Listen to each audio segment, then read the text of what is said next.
마태복음 강의 36번째 시간입니다.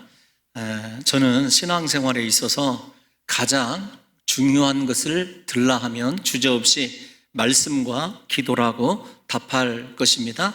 어떤 글에 이렇게 쓰여져 있었어요. 설교는 하나님께서 우리에게 말씀하시는 것이고, 기도는 우리가 하나님께 말씀을 아뢰는 것이다. 이렇게 쓰여져 있습니다. 말씀과 기도가 하나님과 그의 자녀된 우리가 소통할 수 있는 가장 중요한 수단이다, 이렇게 말씀드릴 수 있습니다. 성도는 말씀을 듣고 기도하여야 살 수 있는 특별한 존재들입니다. 말씀과 기도의 공통점은 둘 다 하나님으로부터 나온 것이라는 겁니다. 사람에게서 나온 것이 아닙니다. 말씀은 예수님 그 자체이고 우리에게 하나님이 어떤 분이신지를 보여주시는 것인 뿐만 아니라 우리가 어떻게 구원받게 되어 있는지를 그렇게 계시해 준 하나님의 전부라고 해도 과언이 아닐 것입니다. 기도도 마찬가지입니다. 기도는 사람에게서 나온 것이 아닙니다. 하나님께서 우리를 만나 주시기 위하여 직접 고안하신 특별한 은혜의 수단이 기도입니다. 기도는 하나님께서 자녀된 우리와 마음을 열고 사랑을 주고받기 위해 만드신 하나님 자신의 아이디어라는 말입니다. 하나님은 기도를 통하여 우리를 만나 주시기로 작정하셨습니다. 다른 사람을 만나 주시는 것이 아니라 기도를 통해서 하나님 자신을 찾는 자들에게 하나님은 자기 자신을 전부 주시기로 그렇게 약속해 주셨습니다. 성경을 읽어보면 기도하라고 하는 그 명령 이후에 하나님께서 무엇을 어떻게 응답하실 것인지를 보여주고 계신데, 그러니까 기도의 명령과 약속에 대한 응답이 함께 있어요. 그걸 보면 기도를 명령하신 하나님이 우리를 얼마나 만나 주시기를 원하고 우리를 얼마나 사랑하시는지를 알 수 있다는 것입니다. 그러므로 기도는 하나님 안에 있는 생명과 능력과 은혜를 공급받을 수 있는 가장 소중한 은혜의 도구라고 이야기할 수 있습니다. 그래서 기도를 영혼의 호흡이라고 그렇게 말하지 않습니까? 기도를 않는 것은 숨을 쉬지 않겠다고 하는 것과 동일한 이야기입니다. 기도를 멈추는 순간 우리 영혼이 호흡을 멈추기 때문에 죽을 수밖에 없는 것입니다. 기도하지 않는 사람은 비록 육신적으로는 살아있다고 이야기할 수 있지만 그 영혼은 죽은 것입니다. 우리의 영이 살기 위하여는 다시요, 하나님으로부터 들려오는 말씀을 들어야 되고, 그 다음에 하나님께 기도로 그 말씀을 붙잡고 나아갈 때 우리가 하나님과 소통할 수 있고 우리의 영이 날마다 하늘의 은혜로 채움받게 되는 것입니다. 여러분, 말씀의 중요성, 기도의 중요성은 아무리 강조해도 지나지 않다고 생각이 되어집니다. 기도가 얼마나 중요한 것인지를 여러 목사님들께서 인용한 글을 다시 한번 여러분들께 인용해 드리고 싶습니다. 영국의 유명한 변증가인 C.S. 루이스라고 하시는 분이 쓴 스테크루프트의 편지라고 하는 책이 있습니다. 우리 젊으신 분들은 꼭 한번 읽어보셨으면 좋겠어요. 이 책의 내용은 스크루테이프라고 하는 고참 귀신이 있습니다. 스크루테이프라고 하는 고참 귀신이 웨무트라고 하는 신참 귀신을 교육시키는 장면이 그려져 있어요. 스크루테이프는 믿는 자들을 타락시키는 방법, 사람들이 신앙을 갖지 못하게 하는 방법을 신참 귀신에게 전수해 주는데, 그 비결 중에 하나가 기도를 어떻게 하든지 방해하라는 것입니다. 그 내용을 직접 전해드리면 이런 것입니다. 사람들이 기도를 시작하거든 어떤 방법이든지 어떤 대가를 치르더라도 기도를 방해하라. 그 다음 말이 참 중요합니다. 사람들의 진정한 기도는 우리에게 치명적이기 때문에 그렇다. 여러분, 혹시 이해가 가십니까? 성도의 기도는 사탄에게 치명적인 결과를 가져다 줍니다. 기도하는 사람만이 시험을 이기고 마귀를 이기고 세상을 이길 수 있는 것입니다. 뿐만 아니라 기도에 대한 아주 유명한 글들이 많이 있지 않습니까? 철로 역정을 쓴 존 버년이라는 사람이 있습니다. 존 버년이 기도의 중요성을 이렇게 정의를 해놨어요. 기도는 내 영혼의 방패요, 기도는 하나님께 드리는 제물이요, 기도는 사탄을 향해 휘두르는 나의 채찍이다. 결국 기도하는 사람만이 자신의 영혼을 지키는 자이고, 기도하는 사람만이 진정한 제물로 자기 자신을 하나님께 드리는 사람입니다. 기도하는 사람만이 마귀를 물리치고 승리할 수 있는 사람이라는 것이죠. 하지만 여러분, 이렇게 중요한 기도, 내 영혼을 살게 하고 사탄을 물리치게 되는 도구, 하늘의 은혜와 능력을 공급받게 되는 이 중요한 기도를 무용지물로 만드는 어리석은 능력이 우리 인간들에게는 넘치도록 가지고 있습니다. 이게 참 모순되지만 아픈 이야기예요. 이렇게 능력이 있는 기도인데 이 기도가 무용지물이 되게 만드는 것이, 그 재주가 우리에게는 너무 많이 있다는 거예요. 오늘 예수님께서는 이 두 가지의 기도하는 태도가 이렇게 은혜스럽고 우리의 영을 살게 하는 기도를 쓸데없는 것으로 만든다, 그 두 가지를 우리에게 지적을 해주셔요. 어떤 것이냐면, 첫 번째, 사람에게 보이려고 하는 의식적인 기도. 두 번째, 이방인과 같이 중언부언하는 기도다. 이렇게 두 가지를 지적해 주십니다. 예수님은 구제에 이어서 이번에도 바리새인들과 서기관들의 외식하는 기도에 대하여, 그리고 중언부언하는 기도에 대하여 책망할 뿐만 아니라, 이제 다음 시간부터 우리가 살펴보게 될 주기도문이라고 하는 주님께서 직접 가르쳐 주신 기도는 이렇게 해야 된다라고 하는 것을 가르쳐 주심으로, 하나님의 제자된 우리가 영혼의 샘물이 마르지 않기를, 하나님과의 관계가 끊어지지 않기를, 그래서 영혼이 날마다 살아있는 말씀으로 하늘의 생수로 가득하기를 주님께서 소원하시고, 우리에게 잘못된 기도가 무엇인지, 어떻게 해야 올바른 기도를 드리는 것인지를 자세히 가르쳐 주시는 것입니다. 먼저 주님께서 지적하신 의식하는 기도를 생각해 보려고 합니다. 우리 다 같이 본문 5절 한번 다시 읽어보도록 하겠습니다. 시작. 또 너희는 기도할 때 외식하는 자와 같이 하지 말라. 그들은 사람에게 보이려고 회당과 큰 거리 어귀에 서서 기도하기를 좋아하느니라.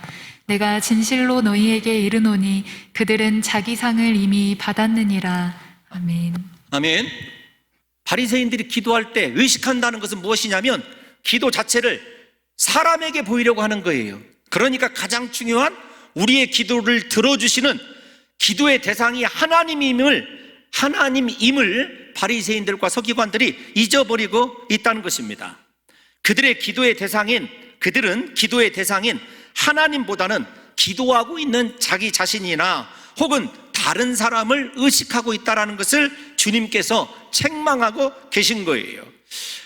이 기도에 대해서, 의식하는 기도에 대해서 조금 더 설명을 해드리면, 바리새인들은 바벨론 포로 이후에 유대인들이 하루에 3번씩 기도 시간을 정해놓고 기도했습니다. 우리 시간으로 말씀을 드리면 오전 9시, 그 다음에 오후 정오를 이야기합니다. 그 다음에 오후 3시, 이렇게 3번씩 기도를 드렸어요. 그런데 여기에다가 바리새인들은 이 기도만 포함되어 있는 것이 아니라 아침과 저녁으로 소제를 드렸습니다. 그러니까 얼마나 그들의 삶이 외적으로 보면 성전 중심이고 하나님 중심인지를 우리가 잘 알 수 있지 않습니까? 적어도 하루에 3번씩 기도한다, 이건 놀라운 사실이죠. 우리가 본받아야 될 신앙의 태도라고 생각이 되어집니다. 우리 사랑하는 성도 여러분들 가운데 나도 하루에 3번씩은 기도해라고 하시는 분이 분명히 계실 거예요. 언제? 식사 때. 그런데 여러분, 이렇게 식기도가 아니라 이들은 하루에 1시간 이상씩 그렇게 하나님 앞에서 기도해야 될 기도를 가지고 기도는 시작했는데, 어디에서 기도를 드렸냐면 장소가 문제입니다. 사람들이 많이 오가는 회당과 큰 길 어귀, 이 말은 어떤 것이냐면, 우리말로 얘기하면, 요즘 말로 번역하면 이 내거리예요. 사람들이 왕래가 가장 심한 내거리에서 신호등 한복판에 서가지고 두 팔을 들고 길게 오랫동안 기도하고 있었다는 거예요.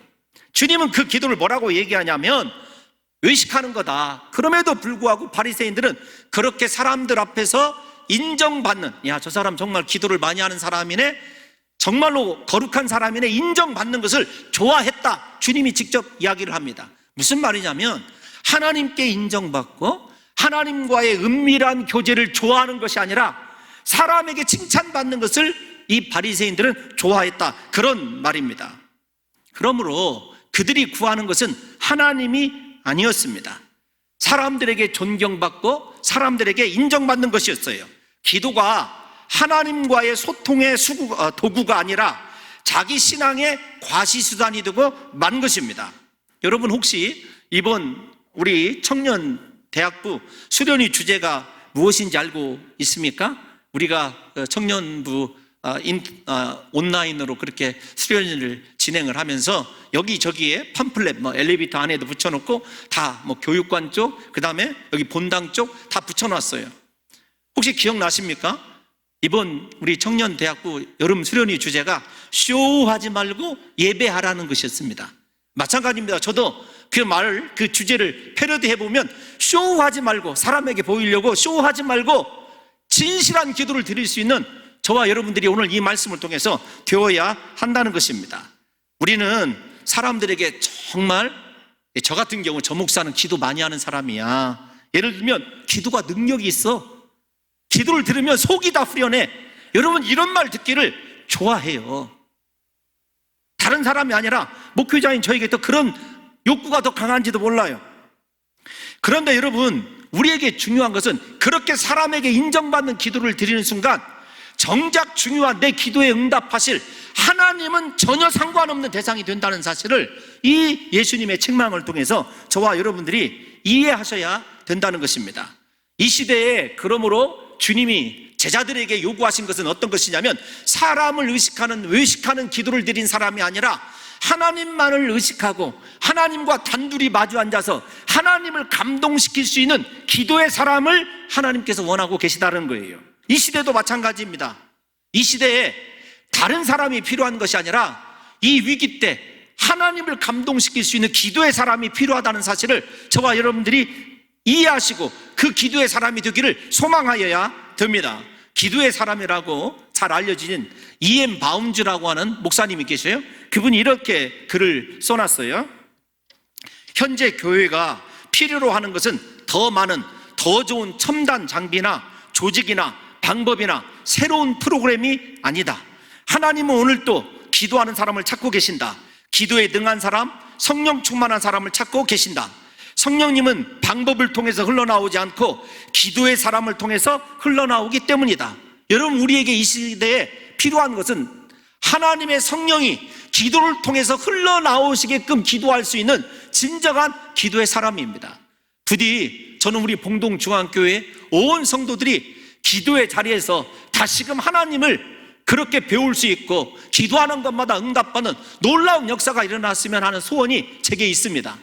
목사로서 아무리 세상이 흉흉하고 질병 때문에 또 상황적으로 위기가 닥쳐와도 우리 성도님들이 교회를 오가면서 기도하는 것을 보면 마음이 놓이고 안심이 되죠. 기도하는 성도들이 있구나. 그러면서도 요새는 약간 불안합니다. 평상시 우리가 코로나 질병이 있기 전에는 약 200명 정도 성도님들이, 200명 이상의 성도님들이 새벽에 나와서 함께 기도했어요. 요즘에는요 약 120명 정도로 떨어져 있습니다. 이걸 보면서 이게 코로나 시대가 조금 더 길어지면 우리 성도들이 그렇게 중요한 하나님과 소통할 수 있고 내 영혼이 살아야 되는 그 기도를 잃어버릴 시대가 머지 않았구나라는 것을 생각하면 두렵기도 하고 답답하기도 합니다. 왜 그 좋은 기도의 자리를 떠날까? 영혼이 죽어 있는데도 왜 그렇게 죽어가는 것을 느끼지 못할까? 부디 우리 사랑하는 성도 여러분들이요, 하나님께서 이 시간에 진실로 하나님만을 구하는 그 한 사람을 찾고 계시고 그 사람을 통해서 성령의 역사를 우리에게 공급해 주신다는 사실을 잊지 마시고, 온 성도들이 지금이 기도해야 될 때입니다. 기도의 자리에서 하나님을 찾으시고 만나심으로 하늘의 생수가 여러분의 기도를 통해서 공급되어짐으로 말미암아 여러분의 죽은 영이 다시금 살아나 하나님을 영으로 찬양하고 경배하고 예배하는 역사가 일어나시기를 예수님의 이름으로 축원합니다. 두 번째로 예수님께서 지적하신 기도는 중언부언하는 기도입니다. 여기 중언부언이라고 하는 헬라어는 파타로 게우라는 말인데 의미 없는 말을 반복하다라는 말이에요. 또 하나는 의미가 있는 말이라도 생각을 담지 않고 영혼을 담지 않고 계속적으로, 죄송합니다, 그렇게 쓰여져 있어요 단어에, 짓거리는 기도, 이게 여러분 중언부언하는 기도입니다. 사랑하는 성도 여러분, 예수님은 중언부언한다라고 하는 그 기도를 무엇에 비유를 했냐면 이방인과 같다 이렇게 이야기를 하고 있어요. 7절 한번 띄워놔 주십시오. 7절을 보면 시작. 또 기도할 때 이방인과 같이 중언부언하지 말라. 그들은 말을 많이 하여야 들으실 줄 생각하느니라. 아멘. 여러분, 예수님은 중언부언하는 기도의 특징, 의미 없는 말을 반복적으로 하는 기도의 특징을 한마디로 이방인과 같다. 살아계신 하나님 앞에서 기도해야 될 우리가 너 이방인 우상을 숭배하는 자들과 똑같다. 여기에는 예수님의 아주 신랄한 날카로운 지적이 들어가 있어요. 우리의 기도의 대부분이 하나님의 이름을 빙자해서 하나님께 기도하는 것이 아니라 세상에 이방신들에게 손을 싹싹 빌면서 구하는 내용과 거의 흡사한 사람들이 많이 있다는 이야기도 포함이 되지만, 중요한 건 일단 거기에서 한 발짝 더 나가서 중언부언한다, 의미 없이 계속해서 말을 짓거린다라는 말 속에는 하나님이 원하시는 기도가 하나도 없다라는 이야기로도 그렇게 여러분 극단적으로 해석할 수도 있죠. 그러면 이 말이 왜 예수님께서 이방인과 같이 중언부언하지 말아라 라고 하는 이야기를 하셨는지를 생각해 보면, 이방인들의 기도가 그렇게 의미 없는 말을 반복하기 때문 아니겠습니까? 성경에도 나와요. 우리가 열왕기상 18장에 보게 되면은 갈멜산에서 이 바알 선지자들과 우리가 잘 아는 엘리야 선지자가 대결을 합니다. 그때 바알 선지자들에게 먼저 기도할 수 있는 이 권리를 양보해 주죠. 그들이 아침부터 시작해서 정오를 지나 해가 질 때까지 외치는 말이 무엇인 줄 아십니까? 바알이여 우리에게 응답하소서, 바알이여 우리에게 응답하소서라는 말을 계속해서 반복했어요. 이 말이 중언부언입니다. 구약에만 등장하느냐? 그렇지 않습니다. 사도행전 19장에 보게 되면 우리가 잘 아는 대로 사도 바울이 에베소에서 봉변을 당하게 돼요. 그래서 에베소 사람들에 의하여 극장에 그렇게 들어가게 되는데, 극장에인 에베소에 있는 사람들이 뭐라고 외치냐면 크다 에베소 사람의 아데미여, 크다 에베소 사람의 아데미여라고 역시 중언부언하는 말을 반복합니다. 이렇게 구약이나 신약이나 우상들을 섬기는 사람들의 기도는 반복적이에요. 의미 없는 말을 반복하고 있습니다. 왜 의미가 없어졌느냐? 앞에서 말씀드린 대로 이방 나라 사람들이 구하는 것이기 때문이기도 그렇고, 그들이 반복해서 말을 많이 하여야, 오랫동안 기도하여야 여러분 기도가 응답될 것이라고 생각하고 있어요. 그런데 저는 이 부분을 설교하면서 여기까지만 좀 정리를 하시고, 저는 기도는 양이 아니라 죄송합니다, 질이 아니라 양이라고 생각하는 사람이에요. 하나님 앞에 오래 엎드려 있는 그 모습, 그러니까 사람들 의식하지 않고 중언부언이 아니라 정말 내가 사랑하는 하나님 앞에 그렇게 오래 앉아있는 그 모습이 저는 하나님이 가장 기뻐하는 모습이라고 생각을 하고 있어요. 그러니까 여러분들이 이 기도를 오래 하는 것이 좋지 못하다, 이런 일단 편견은 좀 뒤로 하시고 이 설교를 들으셨으면 좋겠습니다. 이방인들은 기도할 때 자기들의 말이 많으면 많을수록, 기도가 길면 길수록 정성이 커서 응답받을 것이라고 생각하고 있었던 거죠. 그렇다고 한다면 예수님께서는 왜 이방인들과 같이 바리새인들이 중언부언하고 있다고 그렇게 극단적으로 책망하고 계시는 걸까요? 바리새인들의 기도가 중언부언, 의미 없는 말을 왜 짓거리고 있다라고 예수님께서 책망하셨냐면 바리새인들의 기도문 때문에 그래요. 세례 요한의 제자들도 기도문이 있었습니다. 우리가 다음 시간부터 무엇을 살펴본다고요?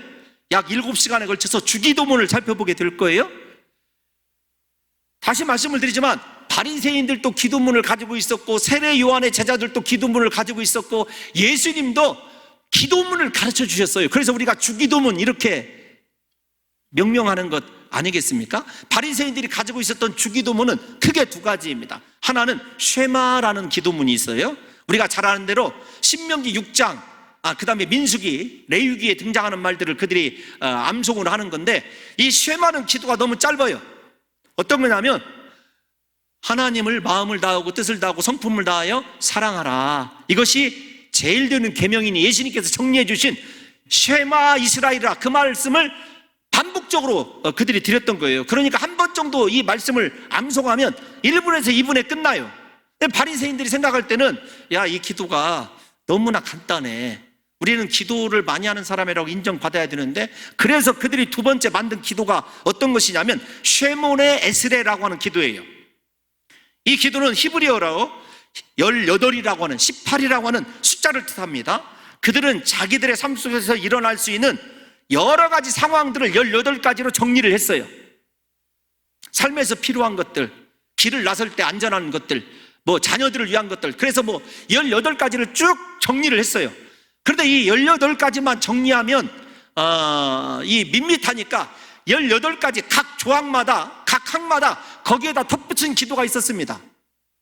그러니까 18가지 기도도 길어지는데 각 항마다 덧붙여지는 기도가 있으니까 그것을 암송을 해야 되니까, 바리새인들의 기도문이니까 회당 앞이나 큰 길 여기에서 손을 들고 그것을 암송을 쫙 하는 거예요. 18가지 조항에다가 거기에 붙어 있는 거 1시간으로 안 끝납니다. 그러니까 사람들이 쳐다보면서 이렇게 칭송을 하죠. 아니, 저 기도문을 다 외우는 사람이네. 그런데 예수님이 볼 때는 이방인들과 똑같이 그들이 의미 없이 나는 이 기도문을 암송하는 사람이야, 하나님을 의식하지 않고 그 기도문을 줄줄줄 암송하는 거예요.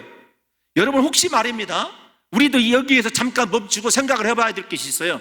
어떤 것이냐면 사도신경이나 주기도문을 외울 때 그 속에 계신 하나님의 섭리와 뜻을 기억하지 않고 무의식적으로 입술로 외우고 있다면 죄송하지만 예수님은 중언부언한다 이렇게 얘기하셔요.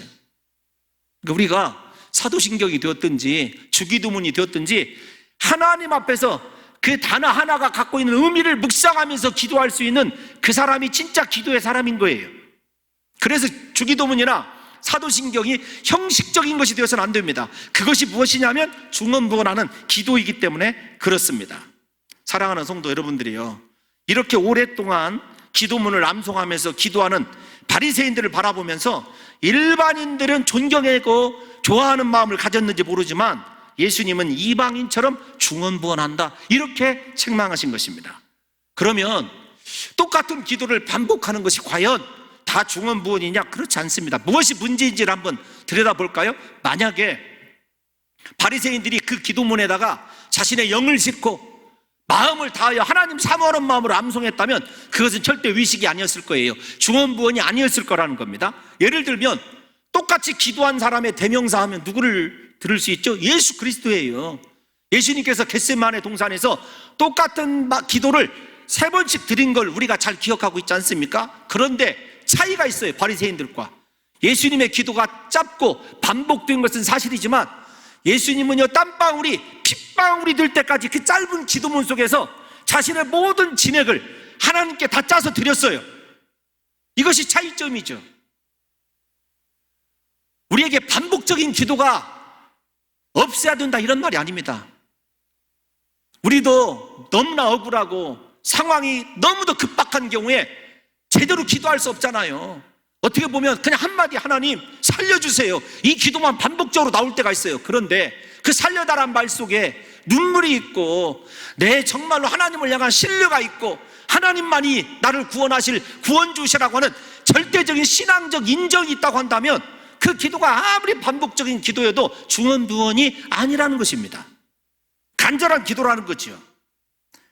사랑하는 성도 여러분, 이와 같이 우리가 똑같은 기도를 반복하더라도 우리의 마음을 오로지 하나님을 향해서 전심으로 구한다면 아무런 문제가 되지 않는 것입니다. 우리도 예수님의 기도처럼 이마에 흘러내리는 땀방울에 피가 섞일 정도로 간절하게 때로는 반복적으로 하나님 앞에 기도해야 될 필요가 있는 것 아니겠습니까? 하나님 나를 회복시켜 주세요. 하나님 나를 살려주세요. 하나님 우리 가정 구원해 주옵소서. 거기에다 무슨 형용사가 필요하고 수식어가 무슨 필요가 있느냐고요. 물에 빠져 죽어가는 사람이 사람 살려 한마디면 되지, 지나가는 아저씨 옷도 잘 입으셨는데 등등등 이런 거 붙일 사람이 어디가 있느냐고요. 제발 기도는 내가 물에 빠져 죽어가는 그 상황에서 하나님 앞에 절실하고 간절하게 하나님만이 내 도움이십니다, 하나님만이 나를 살리실 분이십니다라고 하는 절대적인 인정을 가지고 부르짖어 기도하는 기도가 진정한 기도라는 것입니다. 그러므로 우리의 기도에는요, 우리의 인격, 우리의 모든 힘, 모든 정성이 다 담겨져 있어야 중언부언하는 기도가 아니고 의식하는 기도가 아니라는 사실을 분명하게 이해하셔야 하는 것입니다. 다시 말씀을 드리지만 하나님은요, 말을 많이 수식어를 붙여서 하는 기도에 응답하시는 분이 아니라 어쩌면은요, 작은 신음에도 응답하시는 분이시고 우리의 작은 눈물 한 방울에도 응답하실 수 있는 살아계시고 인격적인 하나님이시라는 사실을 깨달으시고, 부디 우리 사랑하는 성도 여러분들과 제가 오늘부터 내 작은 신음에도 응답하실 그 하나님 앞에 온 마음을 다하여 부르짖어 기도하심으로 말미암아 하늘의 신령한 생명과 능력과 은혜가 우리 사랑하는 성도들에게 공급되는 역사가 있으시기를 예수님의 이름으로 축원합니다. 예수님께서 진정한 기도가 무엇인지를 기도하는 자세를 가르쳐 주시죠. 6절 다 같이 한번 읽어보겠습니다. 시작. 너는 기도할 때 내 골방에 들어가 문을 닫고 은밀한 중에 계신 내 아버지께 기도하라. 은밀한 중에 보시는 내 아버지께서 갚으시리라. 아멘. 아멘. 이 말은 성전에서 기도하지 말아라 그런 뜻이 아닙니다. 기도의 골방, 일단 골방으로 들어가라고 그러는데 그 골방은 하나님과 나만의 둘이 인식되는 것이 골방이에요. 예수님께서는 산에서도 기도하시고 들에서도 기도하셨는데 오직 하나님만 의식하시니까 산이 골방이 되고 들이 골방이 된 것 우리가 잘 알고 있지 않습니까? 그러므로 골방은 공간적인 의미를 지칭하는 것이 아닙니다. 하나님과 나와 단둘이 있는 것이 골방이에요. 집에 거실에서 기도하시든지 교회당에서 기도하시든지 정말 하나님만 의식하고 그분이 내 기도를 들으시는 분이라는 사실을 인정하면서 사람들로부터 배제될 때 그곳이 여러분 나의 은밀한 기도의 골방이라는 사실을 잊지 않으셨으면 좋겠습니다. 저는 이곳 2층이 저의 은밀한 기도의 골방입니다. 우리가 기도할 때 거듭 강조하지만 사람들을 의식하고 기도하는 것처럼 어리석은 기도가 없어요. 그 기도는 시간 낭비입니다. 하나님께서 절대 응답하지 않으신다니까요. 그러므로 내가 어떤 기도를 드리든지, 예를 들면 우리가 찬양을 부르고 결단하는 기도를 드릴 때에도요, 옆에 서 있는 다른 사람 의식하지 않고 내가 하나님을 감동시킬 수 있는 나만의 하나님과 받은 은혜를 가지고 하나님께 나가는 것이 진정한 골방 기도라는 것을 잊어서는 안 됩니다. 문을 닫고라고 하는 두 번째 원칙 또한 마찬가지죠. 문을 닫고 기도하라는 말씀은요, 기도하는 모습을 남에게 보이고 싶어하는 마음을 철저하게 차단하라는 것이에요. 결국 이 말씀은 참된 기도에는 철저히 기도를 통한 자신의 영적 능력을 과시하고 싶은 마음을 배제하라는 말이 포함되어 있습니다. 내가 기도하는 것, 이 정도 기도하는 기도, 방언으로 기도하고 신비한 은사를 통해서 기도하는 것, 사람들에게 과시하라고 준 것이 아니라는 거예요. 하나님과의 은밀한 교제를 나누는데 하나님께서 주신 것이므로 철저히 네가 기도하는 모습을 다른 사람에게 과시하는 것 배제하라는 것이 두 번째 말씀입니다. 오직 기도의 대상이 되시는 하나님 이외에 다른 사람들을 의식하고 기도하는 것 우리 배제해야 돼요. 그래야 하나님이 연락하시는 거예요. 세 번째가 어떤 것이죠? 은밀한 중에 계신 내 아버지께 기도하라는 거예요. 하나님은요, 사람을 의식하는 기도에 절대로 계시지 않습니다. 하나님만 의식하고 사람들과 배제되어서 오직 나를 구원하신 예수 그리스도 앞에 진정한 무릎으로 나가는 그곳에만 하나님이 계신다는 거예요. 다시 6절을 띄워놔 주십시오. 6절 끝에 우리 다 같이 한번 읽어볼까요? 은밀한 중에 시작. 은밀한 중에 보시는 내 아버지께서 갚으시리라. 아멘. 하나님은 은밀한 곳에 계시고요, 은밀한 중에 하나님께서는 반드시 우리의 기도를 들으시고 갚으신다는 거예요. 사랑하는 성도 여러분, 예컨대 우리가 아무리 골방에 들어가서 문을 닫고 기도한다 할지라도 마음이 하나님께로 집중되지 못하고 아직도 다른 것에 의해서 간섭받는다면 그 기도는 진정한 기도가 아니라는 것입니다.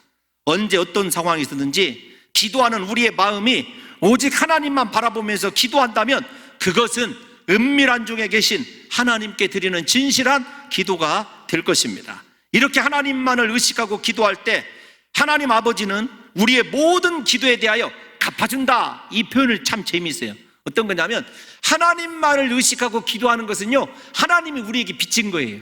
하나님이 반드시 갚아주셔야 될 것입니다. 그러니까 여러분, 왜 우리가 기도 응답을 받지 못할까? 많은 이유가 있겠죠. 믿음이 부족할 수도 있고, 혹은 이방인들처럼 우리의 육신에 필요한 것들을 위해서 기도하는 것 응답받지 않을 수도 있습니다. 그런데 가장 중요한 원인은요, 은밀한 중에 계신 하나님 앞에 내 마음을 100% 쏟아놓고 기도하지 못하기 때문이라는 것을 아셔야 됩니다. 하나님은 은밀한 가운데서 하나님만 의식하고 드리는 기도를 반드시 갚아주신다, 이렇게 말씀하셔요. 그 갚아주심에 대한 확증이 무엇이냐? 8절 말씀입니다. 다 같이 8절 말씀 한번 읽어보겠습니다. 시작. 그러므로 그들을 본받지 말라. 구하기 전에 너희에게 있어야 할 것을 하나님 너희 아버지께서 아시느니라. 아멘. 의식하고 중언부언하며 많은 말을 의미 없이 하는 기도를 본받지 말으라는 거예요. 왜냐하면 은밀한 중에 계신 하나님 앞에 내가 하나님하고 부르는 그 순간에 하나님은 내가 무엇이 필요한지를 다 알고 계시다는 거예요. 우리가 말을 많이 함으로 하나님께서 일하시도록 하는 것이 아닙니다.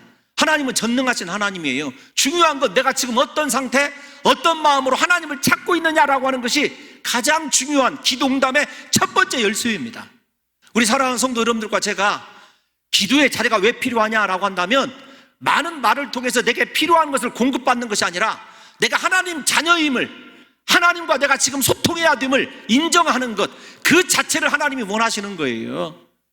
그래서 하나님의 이름을 부를 때 하나님께서 오냐, 내가 여기 있다, 내가 너와 함께하기를 원하노라. 여러분, 기도의 골방을 한번 생각해 보세요. 하나님이 우리를 얼마나 사랑하시고 우리와 단둘이만 있기를 원하시는 하나님의 심정을 우리가 헤아려야 됩니다. 사랑하는 남녀를 보십시오. 은밀한 공간에서 둘만의 사랑을 추구하기를 얼마나 간절히 원합니까? 마찬가지예요. 하나님이 원하시는 것은 저와 여러분들이 진실로 하나님을 사랑해서 그분을 사모해서 그분과 마주 앉아서 그분의 음성을 듣고 그분과 함께 소통하는 것이지, 우리의 아뢰는 것을 무작정 많이 아뢰는 것이 기도가 아니라는 것을 이해하셔야 되는 것입니다. 여러분, 이 말씀뿐만 아닙니다. 유명한 기도의 사람 다윗도 이렇게 고백을 했어요. 시편 139편 4절 한번 읽어볼까요? 시작. 여호와여, 내 혀의 말을 알지 못하시는 것이 하나도 없으시니이다. 아멘. 하나님은 내가 입술로 혹은 혀로 아뢰는 그 모든 말에 대해서 하나님은 다 알고 계세요.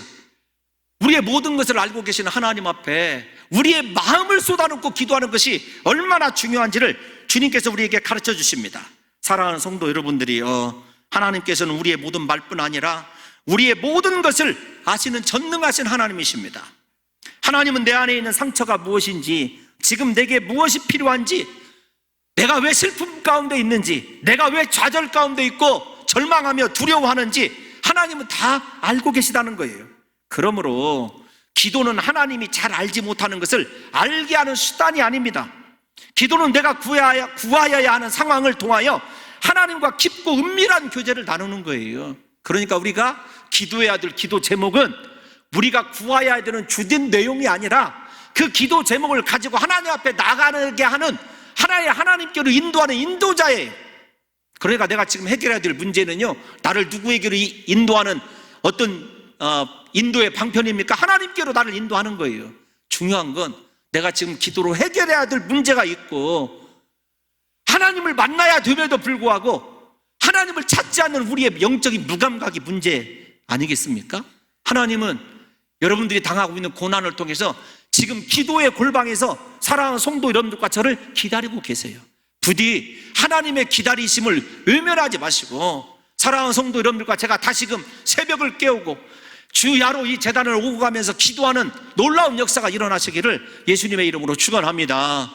제가 참 목회를 하면서 참 기쁠 때가 어느 때냐면, 우리 교회 수시로 그렇게 교회당을 드나들면서 기도하는 성도들을 볼 때 참 감사하고, 그래 하나님께서 반드시 살아계시기 때문에 역사해 주실 것이라고 하는 훗날에 하나님, 저 사랑하는 여종의 오늘 저 눈물 자국이 기쁨의 또 환희의 기도 제목으로 바뀌게 될 줄로 믿습니다. 제가 그렇게 볼 때마다 뒤에서 기도하거든요. 매번 지켜보는 것은 아니지만 참 특징이 하나 있어요. 어떤 특징이 있냐면, 기도하러 오실 때는요, 온갖 근심과 역경이 있어서요, 기도 자리에 들어갈 때 그렇게 참 무너져 내릴 것 같아요, 제가 보면. 그런데 기도하고 떠날 때 얼굴에서 눈물을 닦으며 나가실 때 얼굴이 그래도 환하게 빛나는 것을 보게 됩니다. 아직 문제가 해결되지 않았을 것은 분명하지요. 그럼에도 불구하고 기도 가운데서 자기를 위로해 주시고 자기의 모든 얘기를 들어주신 그 하나님 때문에 어떤 사람이 내 얘기를 다 들어줄 거예요? 예? 자기의 모든 것을 받아주신 하나님 때문에, 그저 하나님 때문에 아직 문제가 해결되지 않고 고난이 그대로 있지만 눈물과 위로를 얻고 돌아가는 그 성도를 바라보면서 소망이 있구나. 우리 사랑하는 성도 여러분, 사실 그런 것 아닙니까?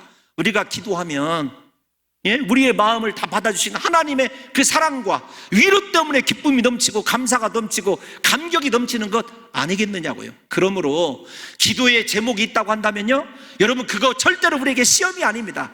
하나님이 나를 만나고 싶다고 하는 하나님의 사인이에요. 부디 은밀한 곳에서 나를 기다리고 계신 하나님께 사랑하는 성도 여러분들이 달려나가심으로 부디 우리가 기도를 통해서 나에게 한없는 사랑을 주시는 그 신실하신 하나님의 위로와 사랑을 느낄 수 있는 역사가 일어나시기를 예수님의 이름으로 축원합니다. 우리가 기도가 생각날 때마다 부르는 찬송이 있죠. 364장, 내 기도하는 시간, 그 시간, 그때가 가장 즐겁다. 여러분, 이 찬송을 작사하신 목사님이 월포도라고 하는 목사님이신데 맹인이셨어요. 맹인이셨는데 그분도 맹인으로 살아가면서 얼마나 눈물이 있고 고통이 있고 근심과 걱정이 많이 있겠습니까? 그런데 그 기도를 통해서 그의 마음이 하나님의 위로 때문에 기뻐하고 즐거워하는 것을 보게 돼요. 우리 다 같이 한번 1절 가사만 한번 읽어볼까요? 1절 가사 읽고 마치도록 하겠습니다. 시작. 내 기도하는 그 시간, 그때가 가장 즐겁다. 이 세상 근심 걱정에 얽매인 나를 부르사 내 진정 소원 주 앞에 낱낱이 바로 아뢰어 큰 불행 당해 슬플 때 나 위로받게 하시네. 아멘. 우리를 위로해 주실 분, 큰 불행과 슬픔 가운데서도 근심과 걱정 가운데서도 나를 받아주실 분, 신실하신 하나님밖에 없습니다. 부디 우리 사랑하는 성도 여러분들과 제가 이방인들과 같은 기도가 아니라 오늘 이 순간에 나에게 닥친 불행, 근심과 걱정, 하나님께서 오히려 기도의 은밀한 곳에서 나를 위로해 주시고 격려해 주실 것인 하나님의 특별한 사랑의 방편임을 깨달으시고 오늘부터 또다시 기도의 자리에서 하나님의 이 크고 넘치는 위로를 체험할 수 있는 복된 성도들이 되시기를 예수님의 이름으로 축원합니다.